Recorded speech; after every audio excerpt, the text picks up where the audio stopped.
नमस्कार दोस्तों, स्वागत है आपका इस सीरीज़ में जिसका नाम है what I learned about investing from Darwin. और हमने इसको वैल्यू इन्वेस्टिंग के नाम से हमारी सीरीज़ चल रही है, उसमें कवर कर रहे हैं। बहुत ही इंपॉर्टेंट बुक है। एक बात से मैं आज की क्लास शुरू करना चाहता हूँ। कॉन्फिडेंस तब आता है जब आप कोई चीज़ जानते हैं और वो चीज़ सही होती है। लेकिन मान लीजिए आप कोई चीज़ जानते हैं जो सही नहीं है और आपको पता है वो सही नहीं है, फिर भी कॉन्फिडेंस है, तो क्या होता है? वो किस टाइप का कॉन्फिडेंस है? वो ओवर कॉन्फिडेंस है। और मुझे लगता है स्टॉक मार्केट में 90% लोग ओवर कॉन्फिडेंस से पैसा लगाते हैं। तुम्हारे लिए बोल रहा है, तुम्हारे लिए बोल रहा है, अपने लिए नहीं बोल रहा है। लोअर सर्किट मार गया भाई। इसलिए इस तरह की किताबें बहुत इंपॉर्टेंट हैं। मुझे लगता है अगर हम लोग बहुत सोच समझ करके फ्यूचर के बारे में सोचें, बहुत सोच समझ कर, which big company nobody is building, तो कॉमन मैन को स्टॉक के बारे में सिखाने वाली कोई कंपनी नहीं बन रही है। तो हमारा ये एक कोर्स पूरा एक कैटेगरी बन सकता है। होंगी इन्वेस्टमेंट वाली कॉलेजेस होंगी अच्छे अच्छे, लेकिन कॉमन मैन के लिए नहीं है। तो आज हम लोग पढ़ने वाले हैं second part of understanding the financials of a business. एक चैप्टर है जिसका नाम डार्विन एट माई DCF है, जिसमें हमारे ऑथर कहते हैं अब मैंने फ्यूचर को पढ़ना बंद कर दिया है, जो कि पूरी इंडस्ट्री का नॉर्म है। ढेर सारे लोग, बड़े बड़े बैंक्स के एनालिस्ट्स होते हैं, फ्यूचर प्रोजेक्शंस बनाते हैं। अब मैंने वो पढ़ना बंद कर दिया है। अब आगे इसी चीज़ को और अच्छे तरीके से समझा रहे हैं। थोड़ा सा कुछ नया चीज़ बताने वाले हैं आज कि कैसे ये लोग एक कंपनी का फाइनेंशियल को स्टडी करते हैं। Understanding the financial of a business. Developing his theories, Darwin did not have special access to any confidential data और इंफॉर्मेशन। आज आप लोग एक कंपनी का टाटा एक्सेल ELXI का नाम ले रहे थे और बड़े खुश हो रहे थे कि उसका ROC 50% है पिछले 10 साल से है ना। तो ये आपका कॉन्फिडेंस आया क्योंकि आपके पास कोई एक्सेस है डाटा का, कहीं से आपने देखा होगा। तो ऑथर कह रहे हैं जब डार्विन ने अपना थियरी ऑफ एवोल्यूशन बनाया, उसके पास कोई स्पेशल नॉलेज का एक्सेस नहीं था। The Beagle trip did expose him to new lands and creatures. वो जब बीगल शिप पर ट्रिप ले रहा था तो नए नए लैंड्स पे गया, नए नए क्रीचर्स को देखा उसने। But he did not make any discoveries. वहाँ पर कोई नई चीज़ नहीं खोजी उसने। During the 5-year trip, Darwin did collect 1529 species and 3907 samples of skin, bone and other specimens. अब मैं आपको दोनों को कुछ काम दूंगा। जैसे हमारा एक रेड रजिस्टर है, उसमें मैं प्रॉफिट लॉस पर लिखता हूँ, ऐसे ही आप लोगों को एक काम दूंगा। डार्विन ने 5 साल के ट्रिप में 1529 स्पिरिट्स इकट्ठे किए, सैंपल्स इकट्ठे किए, मतलब अल्कोहल में जीव जंतुओं के सैंपल्स। 3907 स्किन, बोन और बाकी सैंपल इकट्ठे किए। आप लोग इंटरेस्टेड हैं कंपनीज में, उन कंपनीज का नाम, ईयर, कॉस्ट ये लिखिए और ROC। फिर अगले साल फिर से लिखिएगा, फिर अगले साल फिर से लिखिएगा। डार्विन ने 1529 स्पीसीज इकट्ठे किए थे और 3907 सैंपल। मैं देखता हूँ आप लोग कितने सैंपल्स इकट्ठे करते हैं। ये आपकी मोटी बुक में होनी चाहिए, रजिस्टर में, अगर आप अपने स्टॉक मार्केट में खूब पैसा कमाना चाहते हैं। बाय द वे, जो लाल रंग की बुक आती है ना, अकाउंट बुक, उसके कागज़ जानबूझ के लोग मोटे रखते हैं ताकि उसको आप 10 साल तक यूज़ कर सकें, फटे वटे ना। इसलिए मैंने भी मोटी बुक मंगाई थी। But in all my research, I did not get the sense that he had stumbled upon anything significant unknown to science. Author कहते हैं इतना सब स्पीसीज के सैंपल लेने के बावजूद हमने कहीं पर यह नहीं पढ़ा कि उनको कोई नई चीज़ पता चल गई थी। उनको वही चीज़ें पता चली थी जो साइंस को बहुत सालों से पहले से पता था। There were occasions when experts enlightened Darwin with new facts about the specimen he had collected. हाँ, कभी कभी ऐसा हुआ कि कुछ एक्सपर्ट्स होते थे जो डार्विन को कोई बात बताते थे, नई बात जो उन्होंने अपने स्पेसिमेन में देखी होंगी। एग्जाम्पल के लिए 1845 में Darwin's botanist friend Joseph Hooker identified more than 200 plant species collected by Darwin and his team at Galapagos. Darwin के एक बॉटनिस्ट फ्रेंड थे जोसेफ हुकर, जिन्होंने 200 प्लांट स्पीसीज इकट्ठा किया था गैलापागोस से। उन्होंने और उनके दोस्त ने इकट्ठा किया था। About 150 of these were unique to single island. इसमें से 200 में से 150 उसी आइलैंड का था, कहीं और से नहीं आया था वो। But they were also related to plants on other islands, लेकिन उनका रिलेशनशिप दूसरे आइलैंड्स के साथ भी था। That weren't found anywhere else on the earth. वो किसी और जगह पर, धरती पर कहीं और मिलते नहीं थे। Some plant ancestors like those of the birds had accidentally arrived in Galapagos a long time ago. और कुछ प्लांट्स के एंसेस्टर्स, जैसे कि चिड़िया होती हैं, ऐसे ही उड़ करके धरती के इस जगह पर आ गए थे। And had diversified into many species over time by adopting to the local environment. और जब वो यहाँ आए तो लोकल एनवायरनमेंट के हिसाब से अपने आप को अडैप्ट किया। जैसे मेरी भाषा यहाँ आने के बाद थोड़ी सी लखीमपुरिया हो गई है। जब मैं चेन्नई में था तो चेन्नई टाइप की भाषा बोलता था, अडैप्ट कर गया। ऐसे ही ये जो पौधे इन्होंने जो इकट्ठे किए थे 150 पौधे, वो यहाँ के नहीं थे, बाहर से, यहीं के 150 के थे, प्लस कुछ पौधे ऐसे थे जो बाहर से आए थे और उन्होंने अडैप्ट कर लिया था यहाँ के हिसाब से। Ornithologists and naturalists had been observing the mating rituals of peacocks for centuries. जो चिड़ियाओं को पढ़ते थे ऑर्निथोलॉजिस्ट और नेचुरलिस्ट, ये पीकॉक्स का, मोर का मेटिंग, सेक्स का जो तरीका था उसको बहुत सेंचुरीज से, कई सैकड़ों सालों से देख रहे थे, पढ़ रहे थे। But no one else had given agency to the female for selecting the male feathers. लेकिन किसी ने भी आज तक ये नहीं बताया कि इसमें मेन बॉस फीमेल होती है, कि जो जेंट्स होते हैं वो फीमेल को रिझाते हैं।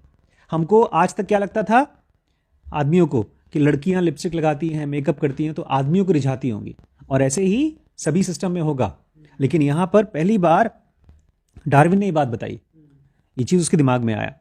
Even amateur ornithologists knew that only the male birds were adorned gorgeous plumage and that the diversity of size, shape and colors of feathers was truly staggering across all bird species। यहाँ तक कि जो नौसिखिया और ornithologist थे, जो कुछ ज़्यादा पढ़े लिखे नहीं थे, वो भी जानते थे कि जो सुंदर सुंदर पंख होते हैं वो साइज में, शेप में, फेदर्स में, वो मेल में ही होते हैं, और ये सभी स्पीसीज में ऐसे ही होता है, मेल में ही होते हैं। But no ornithologist interpreted their observation in the light of sexual selection the way Darwin did. लेकिन किसी ने भी इस चीज को सेक्सुअल सिलेक्शन से नहीं जोड़ा। आज हमको पता है तो हमको लगता है ऐसे ही था। तो एक तो ये हो गया। Similarly Linnaeus Systema Naturae was no secret. एक किताब थी लिनियस सिस्टेमा नेचुरे, ये कोई सीक्रेट नहीं थी। It's botanical classification system based on male and female sexes of plants had built Linnaeus reputation and fame. इसमें भैया बॉटनी को बहुत अच्छे तरीके से क्लासिफाइड किया गया था मेल फीमेल में, सेक्स में, और इसलिए तो ये फेमस हुई थी। Linnaeus modified his sexual classification system of plants in his subsequent publication. और उसके बाद एक और किताब छापी उन्होंने जिसमें कि सेक्सुअल क्लासिफिकेशन किया प्लांट्स का। उसमें genera plantarum, genera classified plants based on what he called natural characters. और जेनेरा जो उन्होंने लिखा था, उन्होंने कहा कि ये नेचुरल कैरेक्टर के हिसाब से प्लांट को अलग अलग क्लासिफाई करते हैं। However neither he nor anyone else could explain the source of this natural order except to claim that it was God's plan. लेकिन जिस बंदे ने किताब लिखी थी लिनियस, ना तो वो और ना तो किसी और ने ये बताया कि ये जो प्लांट्स आगे आगे इवॉल्व होते हैं वो ऐसा क्यों होते हैं, ये ऑर्डर नेचुरल ऑर्डर क्यों है। बस यही बोलते थे भगवान का प्लान है, God's plan. 80 years after Linnaeus death, 80 साल बाद, लेनियस के मरने के 80 साल बाद, Darwin finally explained this natural order by invoking this theory of common descent. 80 साल बाद, लेनियस के मरने के बाद, डार्विन ने इस चीज़ को एक्सप्लेन किया कि ये कॉमन डिसेंट से होता है। कॉमन डिसेंट क्या है, इसको हमने पहले भी पढ़ा था, आगे भी पढ़ेंगे बाद में। कॉमन डिसेंट मतलब जिसका मेरा बच्चा मेरे जैसा होगा, उसका बच्चा मेरे जैसा होगा। As you can see, in every case, Darwin had the same historical facts as everyone else. देखिए, स्टॉक मार्केट में ना आपको एनालाइज करना पड़ता है और वही अपने आप में कंफ्यूजिंग है। तो मैंने देखा है समझदार लोग भी, जैसे मेरे पापा जी हैं, वो लोग भी पता है क्या करते हैं, दूसरों से टिप्स लेते हैं, कौन सा तुमने एनालाइज किया बताओ भाई, वो देख लूँ मैं। लेकिन कोई भी आदमी ऐसा नहीं है, जैसे वॉरेन बफेट थे, उनको बचपन से ही आदत थी कंपनियों का नाम और उसका रेट लिखने की। जैसे हम लोग फिल्में देखते हैं ना, हमारे एक भाई साहब हैं मनोज भैया, वो अमिताभ बच्चन के बड़े शौकीन थे। तो उनकी बचपन से शौक था, अमिताभ बच्चन की जहाँ कहीं फ़ोटो मिलेगी वो काट लेते थे। मैं बम्बई में कभी कभी मैगज़ीन आती थी हमारे घर पे या न्यूज़पेपर आता था, आज आई काट लिया फ़ोटो, इससे पहले कि हम उस आर्टिकल को पढ़ सकें बोलते अरे मेरा कलेक्शन है ना ये, तुम तो जानते ही हो मुझे अमिताभ बच्चन पसंद है। बेचारे परेशान हो जाते थे, डांटते थे, तो बेचारे मजबूरी में एक आध दिन वेट कर लेते थे वो। यही शौक मैं चाहता हूं आप लोगों को अपनी रजिस्टर में हो जाए कंपनीज के लिए। Collection, it is only his interpretations that were radically new and different. जो चीज बदला है वो केवल इनका इंटरप्रिटेशन बदला, जानकारी तो वही थी जो सबको अवेलेबल थी। I would like to believe our approach is no different. और ऑथर कहते हैं मैं भी यही मानना चाहूंगा, हम भी डार्विन की तरह इंटरप्रेट करना चाहते हैं, उनसे अलग नहीं करना चाहते। वी डोंट फोरकास्ट फाइनेंशियल्स, हम कभी किसी कंपनी का फाइनेंशियल्स को फोरकास्ट नहीं करते। What we do with historical numbers, जो हम करते हैं, जो कुछ भी करते हैं वो सब हिस्टोरिकल नंबर्स के साथ करते हैं, पास का। इसीलिए आज अगर आपने कोई रेट लिखा, आज 2025 में एक कंपनी लॉन्च हुई, आज आईपीओ आया इस साल, तो आपको ये पता होना चाहिए कि इसके साथ साथ कौन कौन सी कंपनीज आई थी इस साल, और अगले साल उस कंपनी का स्टॉक 100 से 200 हो गया, दूसरी कंपनी का स्टॉक 100 से 150 हुआ, तो 200-150 हुआ, ये आपको पता होना चाहिए, ये कंपैरिजन पता होना चाहिए। अभी हम लोग को ऐसा नहीं पता चलता, अभी हम लोग खाली मालूम है कि चलो आज 6000 है, बस कल का कल देखेंगे, इस कंपैरिजन को हम याद नहीं रख पाते। बोलते हैं हम फोरकास्ट नहीं करते, हम केवल हिस्टोरिकल नंबर से स्टडी करते हैं जो कुछ भी करते हैं। a lot as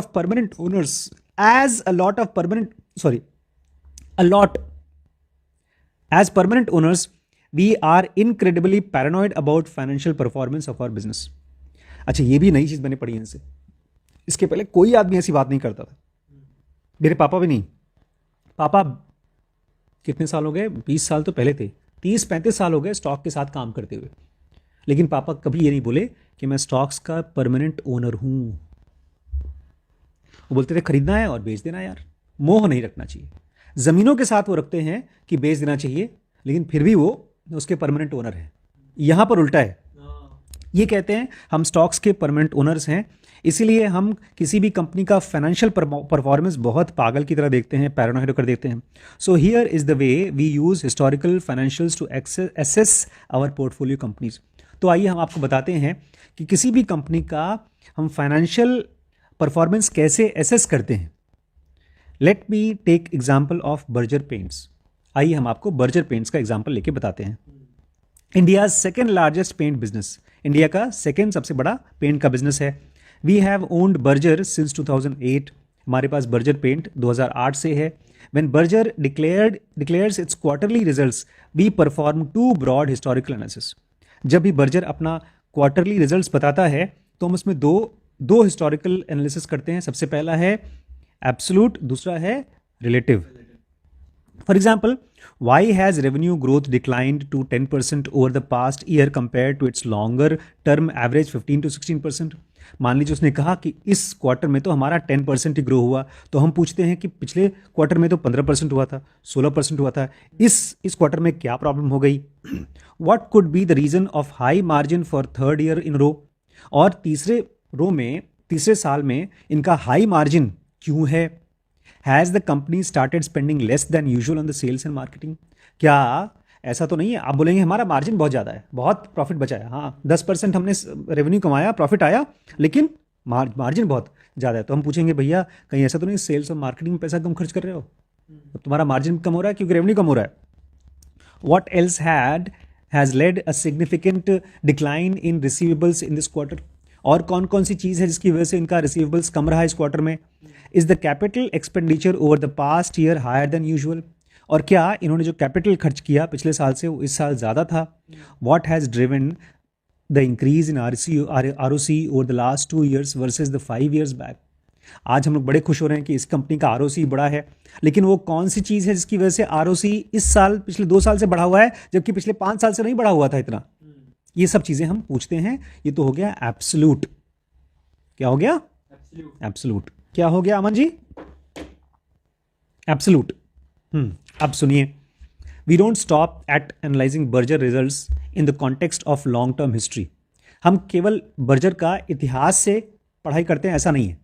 as permanent owners we want to invest in the businesses that performs well in relative basis. हम ये कंपनी में पैसा लगाना चाहते हैं जो दूसरी कंपनियों से अच्छी है। So that is one that performs better than overall competition. हम ऐसी कंपनी में पैसा लगाना चाहते हैं जो ओवरऑल कॉम्पिटिशन से बेटर परफॉर्म करती हैं। We compare Berger's quarter last 12 months and longer term performance against competition on parameters like revenue, profit, market share, ROC, free cash flow among many others. इसलिए हम बर्जर को compare करते हैं बाकी competition के साथ। हम बर्जर के क्या क्या देखते हैं? रेवेन्यू दूसरों के साथ में, उनका प्रॉफिट दूसरों के साथ में, मार्केट शेयर दूसरों के कंपैरिजन में, ROC दूसरों के कंपैरिजन में, उनका फ्री कैश फ्लो दूसरों के कंपैरिजन में, और इस तरह की बहुत सी चीज़ें। We track Berger's primary against 4 competitors. हम बर्जर को दूसरे 4 कॉम्पिटिटर से कंपेयर करते हैं। एशियन पेंट जो कि इंडस्ट्री का लीडर है, Kansai Nerolac, Akzo Nobel and Indigo, इन 4 से कंपेयर करते हैं। In addition, we seek market feedback on smaller or private businesses that may have started growing aggressively. इसके अलावा हम ये भी जानना चाहते हैं कि क्या पेंट की इंडस्ट्री में कोई और नया बंदा आया है कि नहीं, और बहुत तेजी से ग्रो हो रहा है क्या? This competitive analysis through the financials can lead us ask if Berger has lost its lost or gained market share this quarter and the last year. इसी कॉम्पिटिटिव एनालिसिस से हमको मालूम पड़ता है कि बर्जर ने इस साल मार्केट में शेयर बढ़ाया है या खोया है इस क्वार्टर में, इस साल के इस क्वार्टर में। What has driven concise increase revenue share over the past 2 years? और कौन सी चीज़ है इसकी वजह से हमारे इनके कॉम्पिटिशन कंसाई का रेवेन्यू बढ़ गया है? Who is gaining the most excess share loss? और कौन है जो एक्जा का, जो एक्जा दूसरी कंपनी है एक्जो, वो लॉस कर रही है, तो उसका प्रॉफिट किसको मिल रहा है? Has Indigo been able to expand outside Kerala? और क्या इंडिगो केरला से बाहर निकली है कि नहीं? What is the trend in Berger's advertising expense relative to its competitor? और बर्जर ने अपने एडवर्टाइजिंग में उनके कंपटीशन से क्या बदला है, ट्रेंड क्या बदला है? As you can see, there is a lot we do with historical financial information. जैसे कि आप देख सकते हैं, हम बहुत कुछ करते हैं एक कंपनी की हिस्टोरिकल फाइनेंशियल इंफॉर्मेशन से। What I have outlined here are a simple issue. The simple issues we raise for portfolio companies. यहाँ पर जो हमने आपको दिखाया है वो तो बहुत छोटी सी चीज़ है जो कि हम कंपनी की पोर्टफोलियो के लिए चेक करते हैं। The analysis is no different when evaluating a new business. और जब भी हम कोई नया बिजनेस में पैसा लगाते हैं तो इससे कुछ अलग नहीं होता, वो भी ऐसे ही करते हैं। We demand stellar absolute and relative financial performance based on potential investments actual financial track record. जब भी हम किसी कंपनी में पैसा लगाएंगे तो हमको एकदम साफ एब्सोल्यूट, रिलेटिव और एब्सोल्यूट परफॉर्मेंस चाहिए, उसकी डिटेल चाहिए कि उसने पहले कैसे काम किया, उसका फाइनेंशियल ट्रैक रिकॉर्ड देखते हैं। Why fritter away time making useless forecasts? आखिर अपना टाइम क्यों वेस्ट करें फालतू के फोरकास्ट करने के लिए, with so much to do with historical information we already have. इन्होंने बहुत समझदारी से डार्विन से कंपेयर किया है, बिकॉज डार्विन ने 5 साल में इतनी स्पीसीज इकट्ठा की, उनको स्टडी किया और दुनिया को एक नया थियरी दिया। यहाँ पर भी ये बोलते हैं हम अपना टाइम वेस्ट करते ही नहीं, जो चीज़ हुआ नहीं है फोरकास्ट पे हम क्यों दिमाग लगाएं। हम केवल दिमाग लगाते हैं और बहुत अच्छे से दिमाग लगाते हैं उस चीज़ पर जो हो चुका है और हमको फैक्चुअली पता है। तो इट्स एक्सेलेंट। इस तरह से ये अपनी किसी भी कंपनी में जिसमें पैसा लगाते हैं उसका हिस्टोरिकल फाइनेंशियल एनालिसिस करते हैं, financial analysis of a business. कल पढ़ेंगे assessing the strategies of a business. ये ध्यान रखिएगा, चैप्टर का नाम है डार्विन 8 माई DCF। DCF का फुल फॉर्म है डिस्काउंटेड कैश फ्लो, कि हमने अब कैश फ्लो डिस्काउंटेड मतलब फ्यूचर का प्रोजेक्शंस, तो वो अब हमने खत्म कर दिया। डार्विन ने मेरा खा गया, अब मैं देखता ही नहीं उसको, पूरी इंडस्ट्री देखती है। कल हमने पढ़ा था कैसे बड़ी बड़ी कंपनीज, कौन कौन सी, जितने भी जेपी मॉर्गन और इस तरह की बड़ी बड़ी कंपनीज, वो सब फाइनेंशियल प्रोजेक्शंस देखती हैं, वो ये देखते नहीं है। एक्सेलेंट दोस्तों, ये इंपॉर्टेंट सीरीज़ है। अगर आप स्टॉक मार्केट में थोड़ा सा भी इंटरेस्टेड हैं, अपने पैसे को मेहनत से कमाया है, तो मैं चाहता हूँ कि आप भी मेरी तरह ही अपने ज़िंदगी को क्लियर रूल्स दीजिए कि कैसे आपको इन्वेस्ट करना चाहिए। ये तुक्के का खेल नहीं है, ये बहुत मुश्किल साइंस है। इसीलिए मैंने इस बुक को पढ़ना शुरू किया है। मेरे लिए भी बुक बहुत मुश्किल है और मुझे पता है आपके लिए भी होगी, बट नोट्स बनाइएगा। ये पूरी की पूरी सीरीज़ देखने के लिए आप dkbrains.com पे जा सकते हैं। वहाँ पर आप वैल्यू इन्वेस्टिंग की सीरीज़ है, बंडल है, आप उसको चेकआउट करिए। ठीक है, ये नंबर है, इस पर आप कांटेक्ट करके डिस्काउंट भी मांग सकते हैं। संकोच मत करिए, आपके लिए हम लोग वीडियो बना रहे हैं। ठीक है।